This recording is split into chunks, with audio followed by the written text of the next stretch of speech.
everyone, welcome back to JP's Budget Collecting and our weekly look back at the hot comics from 6 months ago. This week we're looking back at the hot comics from June 16th, 2023, and I'm recording this on November 14th, 2023.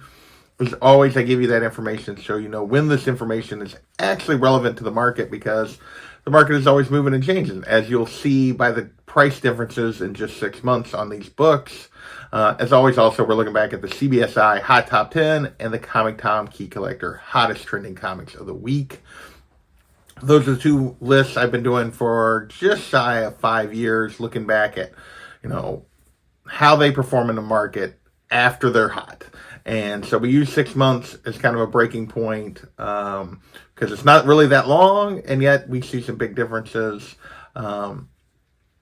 We look at what made the books hot to begin with, what were they going for, what factors were affecting them, and then we come back 6 months later and we see, okay, how are they doing in the market now? Would you have been better off just being patient?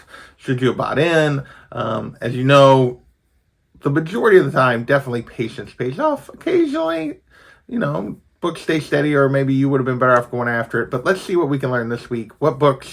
About how books performed over the last 6 months.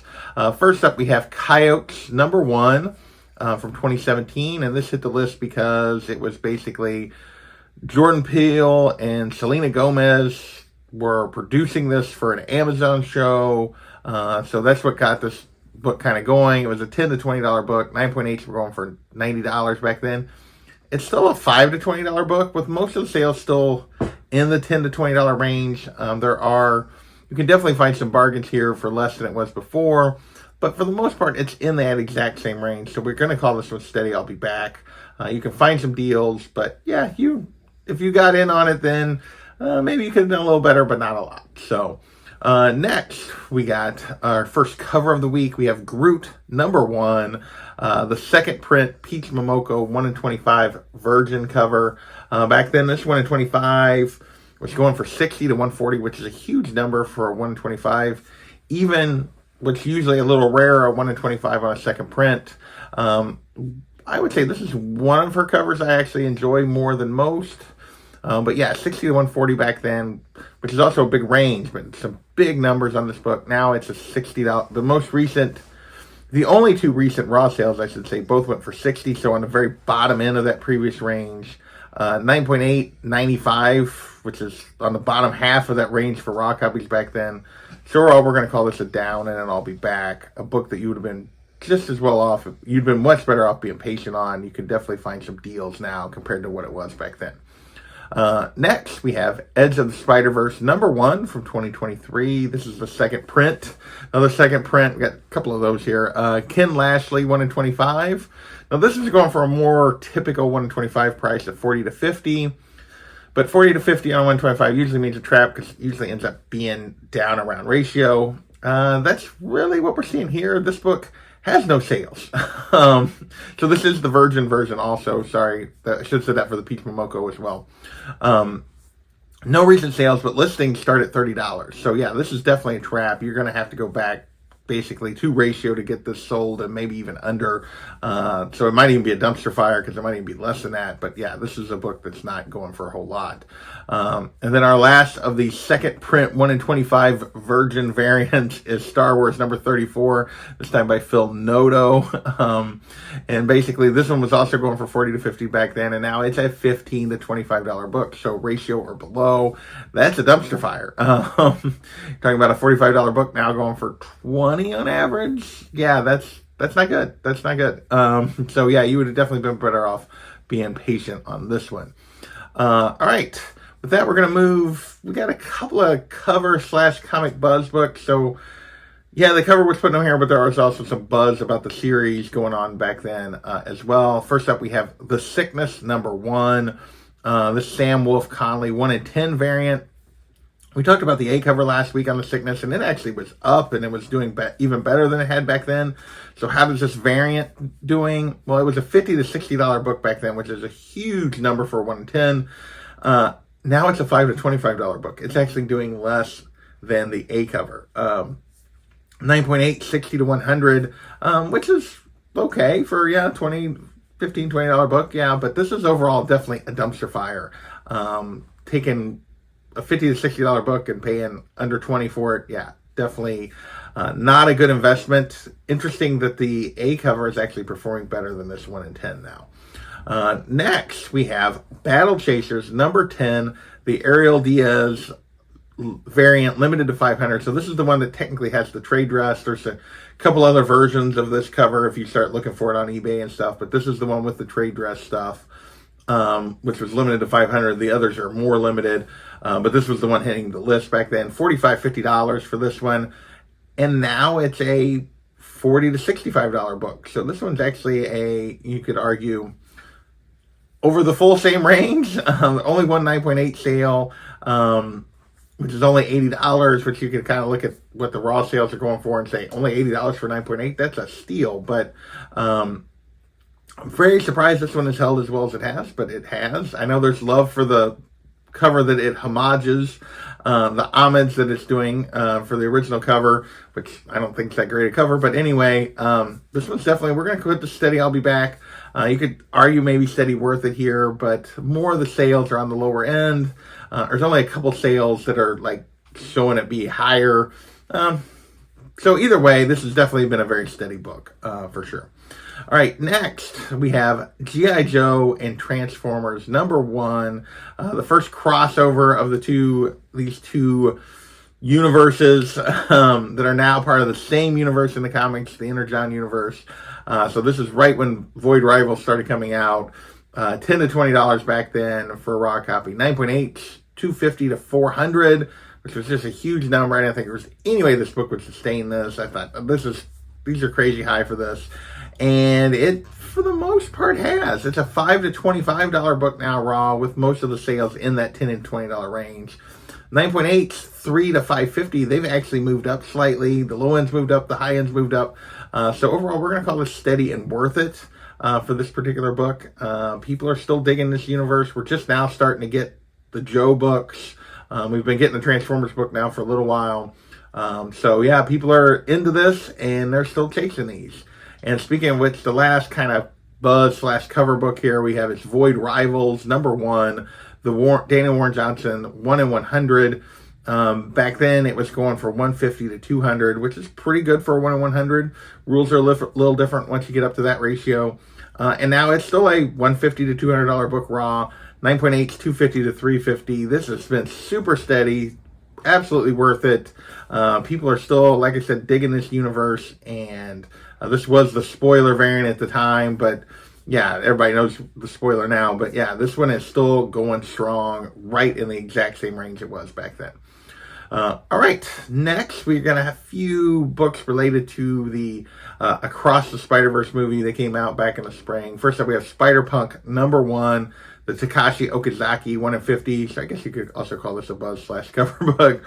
This 1 in 50 was going for $125, $130 back then, raw copies, 9.8, $300. Now it's a $75 to $150 book, but most of the sales are between $75 and $125, and not that upper end of this range. 9.8, $2 to $260, so they've taken a step back as well. So we're going to call this a down, and I'll be back, even though there are a few sales, at least on the raw side, in the range that they were at last time, or 6 months ago. Most of the sales are for less. So definitely a book that overall has been, since it came out, it's been pretty steady, but it's taken a slight step back from the heights here it reached during the post Across the Spider-Verse month or so. Next, we have Spider-Punk number 2, the first appearance of the Taskmaster from the Spider-Punk's universe, which is, I believe, is 138. And yeah, so there was some spec that Spider-Punk was going to get his own spin-off, either movie or show. So that's what people were chasing here, that this might be the villain for that. Raw copies back then were going for $4. 9.8 hit 111. Now it's technically, if you call this an up and worth it, it's a $3 to $12 book on eBay right now, with most of the sales about 10, 8 to 10, particularly once you factor in shipping and that kind of stuff. But so we're going to call it up worth it. You could call it steady worth it here, because really, if you're talking about a $4 average, this book hasn't really, it's hard to get anything for under $10 on eBay. Let's just be real, by the time you factor in shipping, for sure. All right, our last Spider-Verse book is Edge of Spider-Verse number 5, first appearance of Penny Parker. We did get her again in Across, although she played a much smaller role than she did in Spider-Verse, I guess the original one. I forget. Into the Spider-Verse. So, yeah, she played a much smaller role, but her book was hitting the list back then. $25 for raw copies. 9.8, 126. Now it's a $25 to $60 book. 9.8, 90 to 150. So this one is definitely up and worth it. Not sure there's a ton of buzz that we're going to get more of her other than in Beyond. But, yeah, the book is still going strong and has held better and actually moved up when it didn't do that after the first movie, which is interesting. All right, with that, we're going to move. We don't have that many books left. We only had 16 this week to talk about. We got a couple of DC books. First amongst those is Flashpoint #1. This was the week of release of the Flash movie. It finally came out. All the pre-stuff was going to be great, and then it kind of flopped once it got there. But back then, raw copies were going for $35. Now it's a $5 to $30 book, 9.8, 220. And that's only one sale, but most of those sales are under $20. This is definitely a trap. Movie didn't reach expectations, and this book has fallen back a lot. All right, another DC book. This is DC Wildstorm Dream War #2. This is the first time that Superman and the Authority battle, and this was hitting the list because the Authority are going to appear in the Superman movie, Superman Legacy, that James Gunn is working on. So people were specking here. This is another one, which I guess I should have followed this with the Spider-Punk 2 because it's kind of the same thing. $3 raw sales. Now it's a $3 to $15 book. On this one, I called Steady and Worth It. The other one I called Up and Worth It. Either way, it's, yeah, I mean, this is just kind of the low end of what eBay sales go for. There are a couple sales over the $10 mark, which I guess you could call it. Would maybe argue up, but yeah, it's definitely just a low end key, and it goes for anything from cover to slightly above $10. All right, 3 books left, 2 MCU books, and then one kind of special reason book. First up among the MCU books is War of the Realms: New Agents of Atlas #1. The first appearance of Luna Snow, the first appearance of Arrow, Wave, etc. This whole group of characters that people have been specking on now for a long time. And boy, has this book tumbled. It was hitting the list at $20 to $40 for a raw copy, and 9.8 at $80 to $90, which is under $100. Once upon a time, this book was going for big money as people were really specking on these characters and really specking on this book. And it has dropped, and this was hitting the list then because there's rumors Luna Snow was being cast for something. There was some Korean actress, I think, that was supposed to being cast as her, which there's been no confirmation. Turns out that was maybe just stories like that Taylor Swift was going to be Dazzler in Deadpool 1 or 2, which didn't happen. So, but anyway, so yeah, basically, and so this book has actually dropped even further. It's now a $10 to $25 book raw. 9.8, 55 to 80, and I think at one point this was over a $300 9.8, or at least a $250 to 9.8. It's a trap even from 6 months ago. At this point, it seems like a pretty good, if you did want to spec, now is probably the time to do it. I mean, $10 to $20, $10 to $25 for a raw copy, 9.8 for basically 50 to 80. Yeah, if you were ever going to spec on this book, now's the time to snatch up a couple of copies and see if maybe they turn into something, because I can't see it going much further down. Feel like we're at the floor. All right, next we have New Mutants #87, first appearance of Cable. This is all show rumors that he was going to appear in Deadpool 3. Raw copies back then were 160, 9.8 going for 510. Now raw copies are 30 to 150, 9.8, 4 to 475. So a slight step back for Cable here. Not a major step back, but down a little bit from that buzz back then. Although I think there's still some rumors we might get him. There's been a little back and forth about some denials, but there was also denials that we were getting Domino, and then she said something recently and made people think that we were going to get her, so we'll see. All right, so those are our main books this week. We had one last book to talk about, and it is Daredevil #16.